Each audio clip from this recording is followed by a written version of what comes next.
Ma ismét menetrögzítő kameratesztet láthattok az autosnavi.hu YouTube csatornán, és nem egyet, hanem egyből 3-at fogok nektek bemutatni, hiszen 2024-ben teljesen megújult a Kenwood dashcam kínálata, és egyből 3 vadonatúj készülék került piacra, illetve a hozzájuk tartozó kiegészítők is. De hogy ezek mik, egészen pontosan milyen specifikációkkal rendelkeznek, és a régiekhez képest mennyit változtak, ez ki fog derülni a videóból. Hello, sziasztok, üdvözlök mindenkit, én Gábor vagyok az Autosnavitól. Tartsatok velem ez alkalommal is!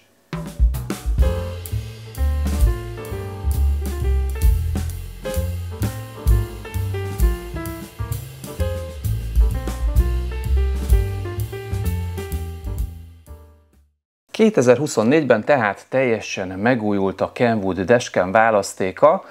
és hát a korábbi készülékekhez képest egy picikét szűkült a paletta, hiszen akkor elérhető volt a DRVA 201, 301, 501, 601, illetve a 700-as készülék, amik közül a 700-as ugye egy black box eszköz volt, tehát kijelző nélküli menetrögzítő készülék. Ez van egyébként nekem is beszerelve a Kiámba, hátsó kamerával kiegészítve. És ehhez képest, mint látható, ugye van egy 310-esünk, egy 510-esünk és egy 610-es készülékünk. Ezek így a képek alapján láthatóan szinte teljesen megegyeznek, és nem csak láthatóan, hanem valójában is megegyeznek egymással kinézetre. De ugye nem csak a kinézet, hanem a belső specifikáció is érdekes ezeknél az eszközöknél, és hát ugye sokaknál dilemma volt, hogy milyen szolgáltatásokra is van szükség egy menetrögzítő kameránál.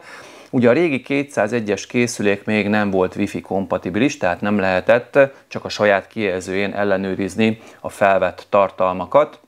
illetve az SD kártya kivételével, gyakorlatilag számítógépen is természetesen a Kenwood applikációval meg lehetett nézni azt, hogy mit vett, mit rögzített a készülék. Viszont itt ugye az alapkészülék úgymond, tehát a 201-est kiesett a palettáról, és bejött helyette a 310-es, illetve hát a 301-es helyett bejött a 310-es készülék, az 501-es helyett az 510-es készülék, és a 601-es helyett pedig a 610-es készülék. Tehát nem egy olyan nagy bonyolultság, ami történt, viszont ami nagyon nagy változás, hogy méretben a régi készülékekhez képest jóval kisebbek lettek a készülékek, és hogyha mondjuk megnézzük ezt az 510-es készüléket, akkor látni fogjuk, hogy ténylegesen akkora ez a kis kütyű, mint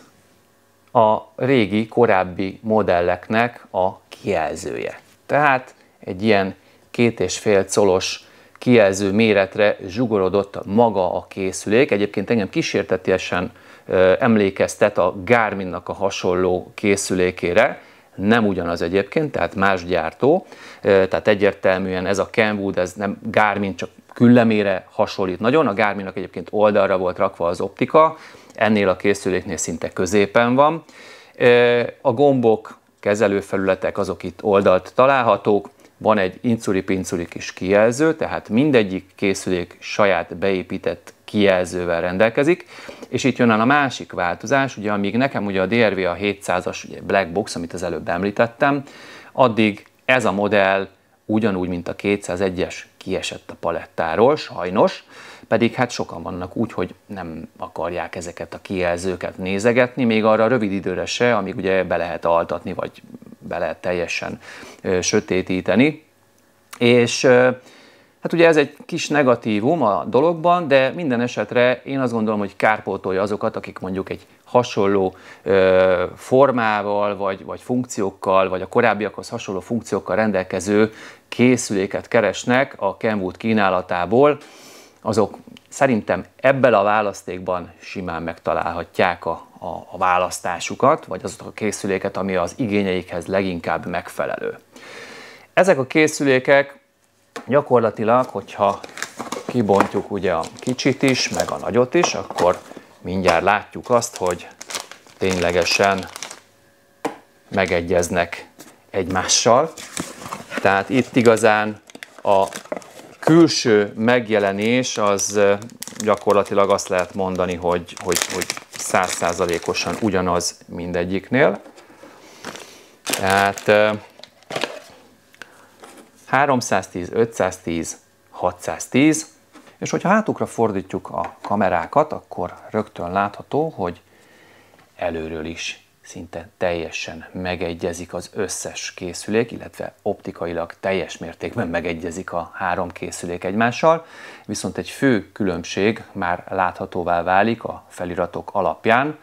hiszen a 310-es kamera az Full HD felbontásra képes 30 fps sebességgel, az 510-es kamera az Quad HD felbontásra képes, míg a 610-es csúcs kamera az pedig 4K felbontásra képes.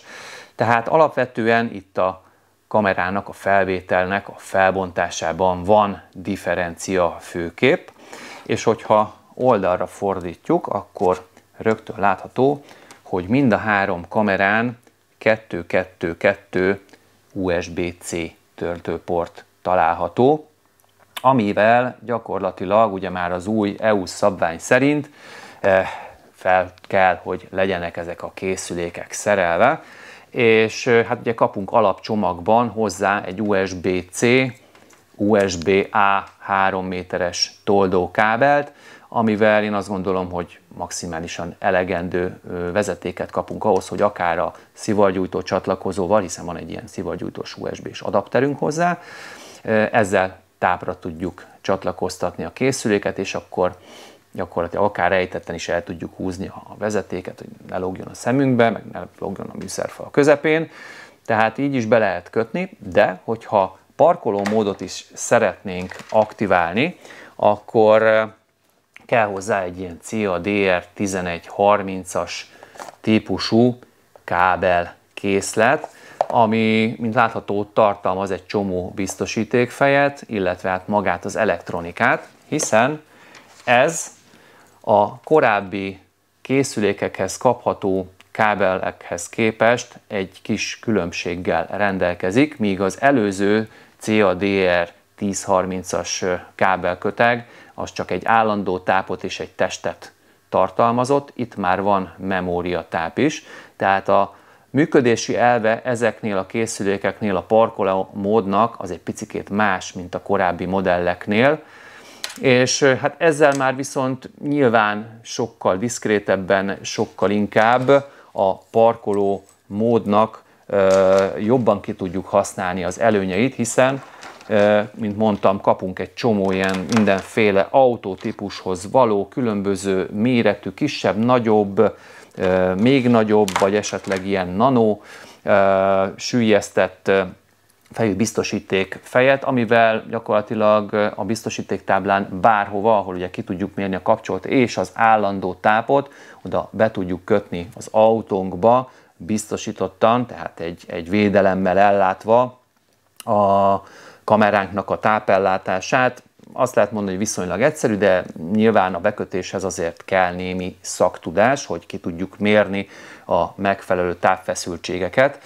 illetve hát be kell kötnünk nyilván a testet, és akkor így elérhetővé válik a parkoló üzemmód, amivel, hogyha megállunk az autóba háromféle módon, de ezt majd mindjárt a menüben meg fogom mutatni, hogy háromféle módon tudjuk beállítani a rögzítést ilyen esetben. Úgyhogy ez mindenképpen egy többletszolgáltatás ilyen szempontból, tehát ezzel is egy picikét több, illetve a második USB-C csatlakozó lehetővé teszi az összes készüléknél, hogy hátsó kamerát is csatlakoztassunk hozzá. Míg a korábbi modelleknél az 501-es volt a legkisebb, tehát ennek a középsőnek a régi változata volt a legkisebb, ilyen 70-80 ezer forintos áron, amihez lehetett hátsó kamerát csatlakoztatni, addig már az 58 ezer forintos alapáru 310-es kameránál itt már megvan hozzá a lehetőségünk. Tehát, hogyha mondjuk ehhez szeretnénk egy hátsó kamerát, mondjuk egy ilyen KCA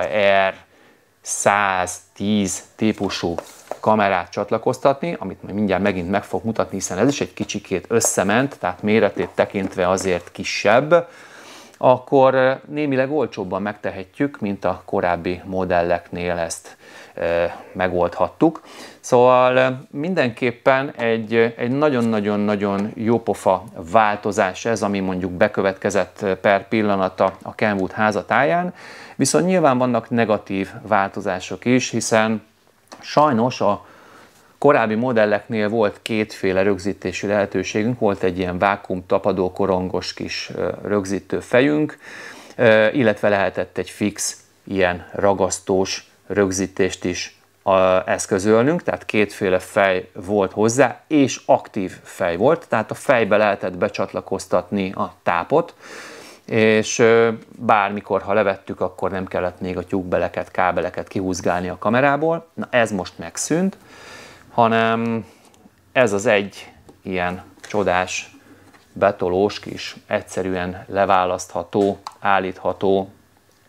ragasztós, öntapadós fej az, ami jár már csak ezekhez a készülékekhez, tehát teljesen megváltozott a rögzítési struktúrája. Teljesen jól elhelyezhető, egyébként az én autómban is teljesen hibátlanul teszi a dolgát. Beraktam a 310-est egy jó pár napja, hogy tudjam tesztelni, hogy milyen képeket is készít, meg készült ugye természetesen a másik kettővel is tesztfelvétel. És azt lehet mondani, hogy működéstechnikailag teljesen jól szerelhető, működtethető, és viszonylag egyszerűen kezelhető. Ezekkel a készülék oldalán lévő gombokkal van ugye egy bekapcsoló gombunk, egy menü gombunk, illetve egy felvétel, direkt felvétel gombunk, tehát ezzel tudjuk elindítani vagy megállítani éppen az aktuális felvételt, és van egy pillanatfelvétel, egy ilyen zárgombunk, amivel, hogyha éppen kell egy aktuális helyzetben hirtelen egy pillanatfelvételt csinálnunk, ami zárolva lesz, akkor ezt csak meg kell nyomnunk, és akkor hát kicsit zavaróan, mint üvegcsörömpölés, tehát ez egy érdekes hangeffektus, jelzi nekünk, hogy valami történt, tehát egy eseményrögzítést ő elindított, de mindettől függetlenül teljesen hibátlanul teszi a dolgát, és működik az összes készülék. Ami még változás, hogy míg eddig a legkisebb, még a DRV a 100-as kameránál, tehát ugye az volt a belépő legalapabb 720p felbontás, tehát csak sima HD felbontású kamera, ahhoz is kaptunk egy SD kártyát, addig itt a 310-esnél és az 510-esnél nem kapunk már hozzá, tehát ezt mindenképpen vásárolnunk kell, ezzel kalkulálnunk kell. Egyedül a 610-es készülékhez adnak SD kártyát, ami pedig egy 64 GB-os kapacitással rendelkező kártya. Önmagában ez jó, viszont az összes készülék képes akár 256 GB-os kapacitású kártya fogadására is, tehát így viszonylag már ritkábban kell kivennünk, már ha valaki egyáltalán kiszokta venni a kamerát a készülékből, de viszont sokkal több ideig tud rögzíteni, hiszen a folyamatos felvételeket annulálja mindig, ahogy egyébként a korábbi modellek is. Tehát az eseményrögzítéseket, a parkolómódban történt eseményrögzítéseket, azokat nem törli le a készülék, csak éppen a folyamatos felvételben történő felvételeket annulálja, amikor betelik a berakott SD kártyánknak a memóriája. Tehát mindig a legrégebbi felvételeket törli, és akkor onnan kezd egy új felvételt indítani. Szóval alapvetően egy egyszerű és nagyszerű és teljesen jól működő kis rendszer, egységesítve, nagyon kis pici, diszkrét dizájnnal megalkotva, és azt kell, hogy mondjam, hogy tényleg teljesen hibátlanul működnek. De mindjárt bedugom tápra az egyik készüléket, és akkor megnézzük, hogy a menürendszere hogy áll fel ennek a készüléknek, illetve hogy milyen felvételeket is készítenek ezek a kamerák. Ha bekapcsoltuk a készülékünket, akkor láthatóvá válik ez a picike kijelző, amin maga a videó felvételi rész az elég ilyen amorf megjelenítés, tehát elég ilyen összenyomott picike, viszont hát a tetején teljesen jól látszanak a különböző piktogramot, például, hogy van-e hangrögzítés, vagy nincs, a GPS jelünk van-e, vagy nincs, az ütésérzékelőnek az érzékenysége milyen szinten áll, a felvételi hosszunk 1, 3 vagy 5 perces, tehát ezeket itt lehet detektálni, illetve hogyha ugye van parkolókábel csatlakoztatva hozzá, akkor ez a P betűs ikon ez fehérren világít, illetve hát láthatjuk, hogy hány másodperce történik a rögzítés, amit egyébként itt oldalt le tudunk kapcsolni, és akkor elénk tárul a különböző menü lehetőségek tárháza. Először is ugye a legfelső gomb megnyomásával láthatjuk a védett, a videó, illetve a fotófájlokat, hogyha ezeket ugye itt akarnánk ezen a kis kijelzőn, és nem pedig a számítógépen az SD kártyáról megnézni, akkor erre van lehetőségünk, hogyha megnyomjuk az OK gombot itt alul, akkor ugye tudunk szörfözni a felvételek között, és ha kiválasztunk egyet, akkor megnyomjuk az OK gombot, play, és újra play, és mutatja, hogy milyen felvételt rögzített. Egyébként ezen a kijelzőn is teljesen jól visszanézhető és látható minden információ,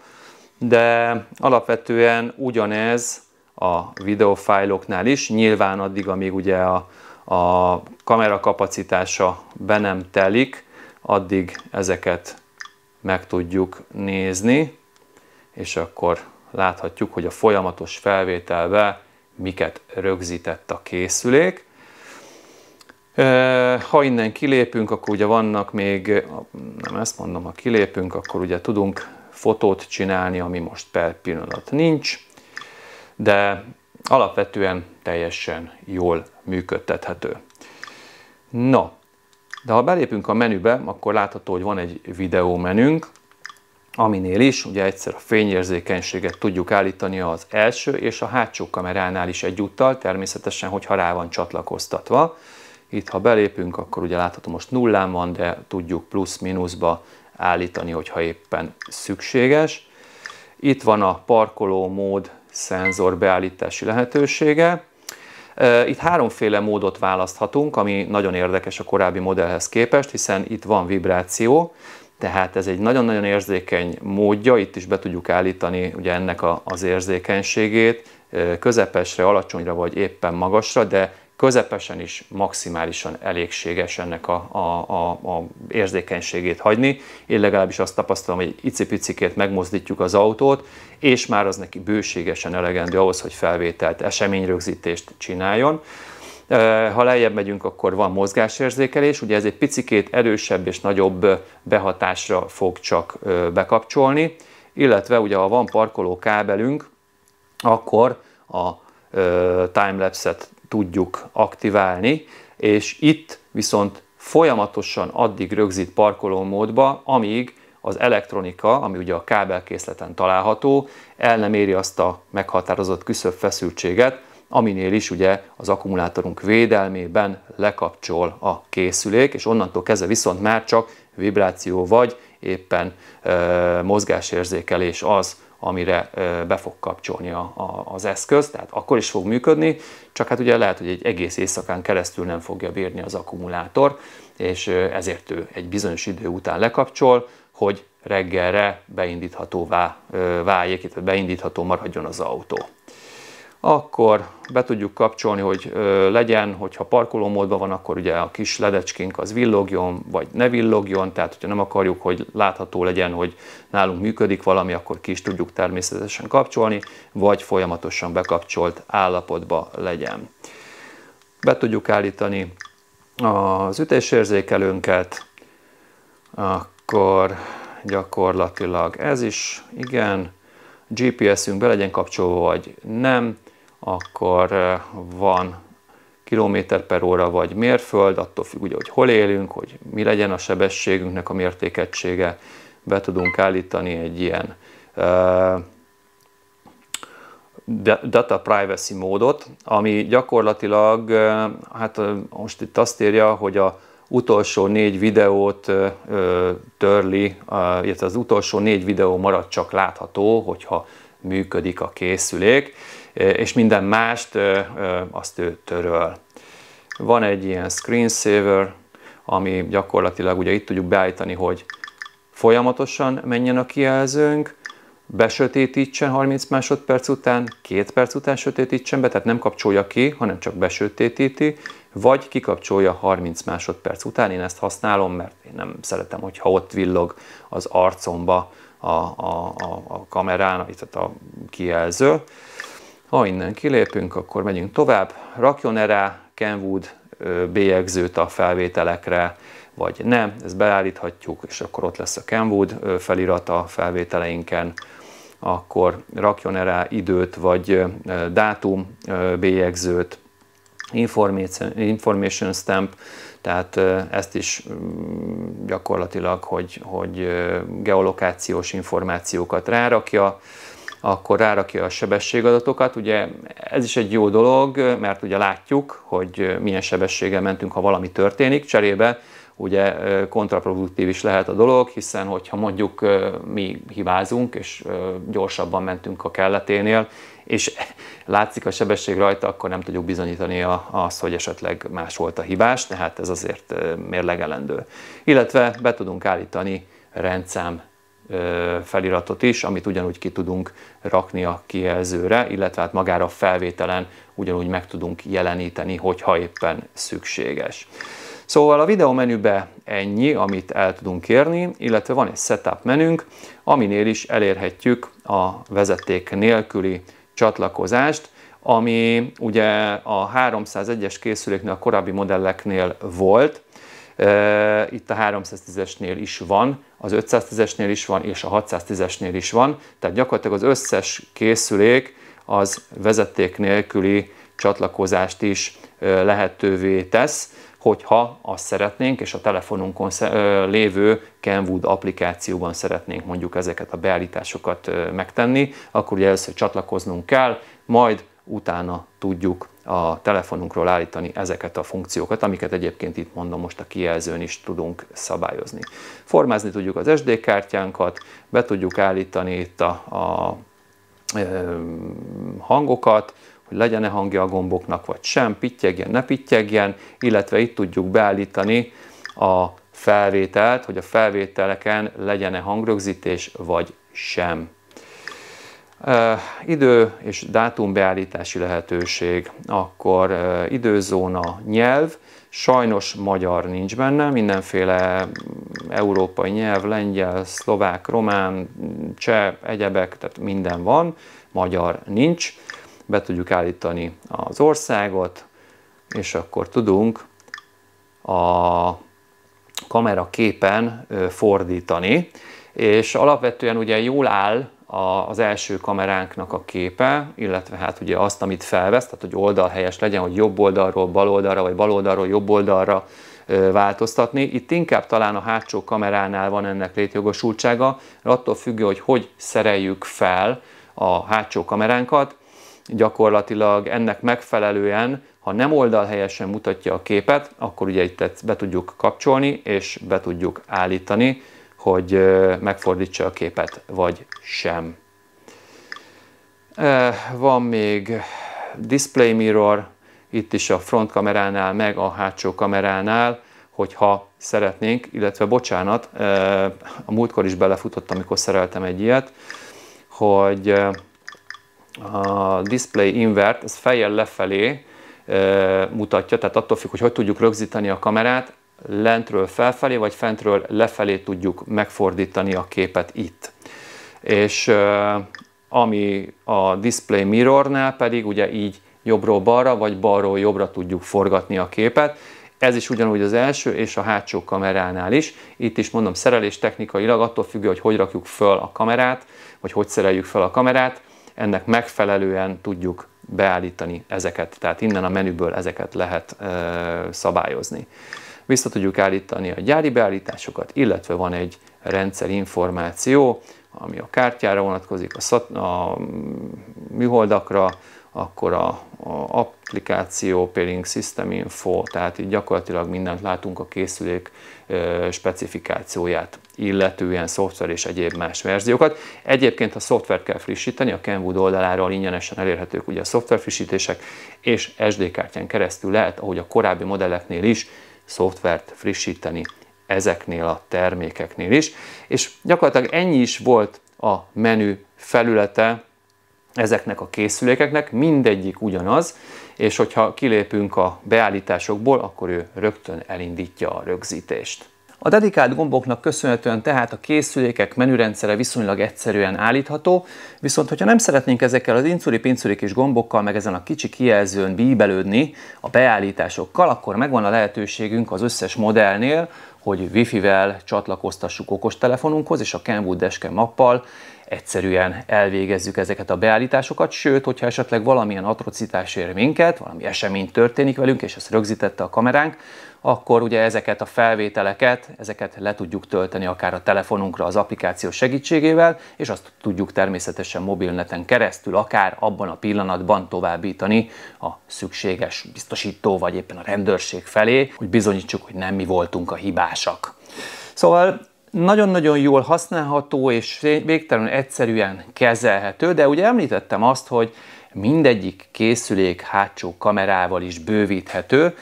és ugye míg a 310 és az 510-es kamera esetében ez a KCR 110-es típusú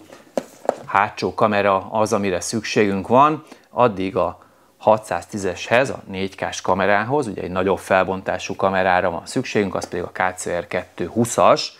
és a hátsó kamera esetében is a korábbi hátsó kamerához képest történt némi változás, hiszen itt is erőteljes méretcsökkenés következett be. Tehát még a régi kamera az ilyen széles volt, tehát ilyen viszonylag 3-szor ekkorának mondható, már a felfogatások miatt, elég ilyen idétlen felfogatási pontja volt, nekem ugye ez van a Kiába berakva. Minden esetre ez harmadakkora lett, és sokkal egyszerűbben rögzíthető, sokkal egyszerűbben szerelhető, köszönhetően ezeknek a vékony, gumiátvezetőbe egyszerűbben behúzható csatlakozóknak, ami egyébként a viszonylag hosszú, kb. 7 méteres kábelnek köszönhetően hát egyszerűen szerelhető, sőt ugye a vége egy ilyen robosztus USB-C nagy dugóval végződik, ami ugye a kameránál megy, és hogyha rácsatlakozunk egyrészt ugye a tápkábelünkkel, meg még ugye a hátsó kamerának a kábelével egy kamerára, azt mondja, menj már be, hogy akkor látható, hogy gyakorlatilag egymás fölé kerülnek a vezetékek, amik, hogyha el kell, hogy húzzunk, akkor sokkal diszkrétebben és egyszerűbben tudunk beszerelni, tehát optikailag is sokkal szebb lesz a végeredmény, kevésbé lesz kirívó, szembetűnő, hogy van egy ilyen menetrögzítő kamera az autónkba, ami azért sem egy utolsó szempont, hiszen már korábbi videóban említettem, bár többen már jeleztétek arra, hogy Ausztriában már nem veszik annyira komolyan ezeket a menetrögzítő kamerákat, már ha birtokoljuk őket, mint korábban. Minden esetre ugye nyilván akkor fognak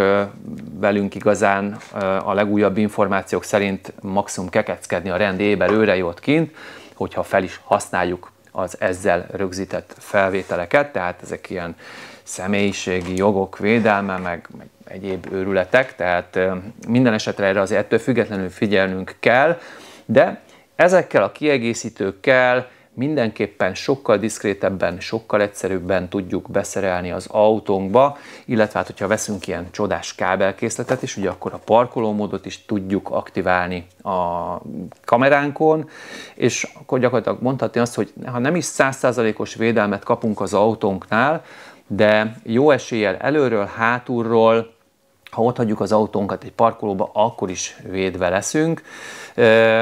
és hát bízván abból, hogy nem oldalról fog valaki esetleg belénk jönni, vagy esetleg ha feltörik az autót, akkor ugye jelez valamit, de hát az az illető, aki ezt megcsinál, akkor nem oldalirányba fog elmenekülni, hanem előre vagy hátra, tehát valamilyen rögzített anyagunk lesz róla. Szóval nagyon-nagyon jók ezek a kamerák, készítettem velük főképp ugye a 310-essel elég sok felvételt,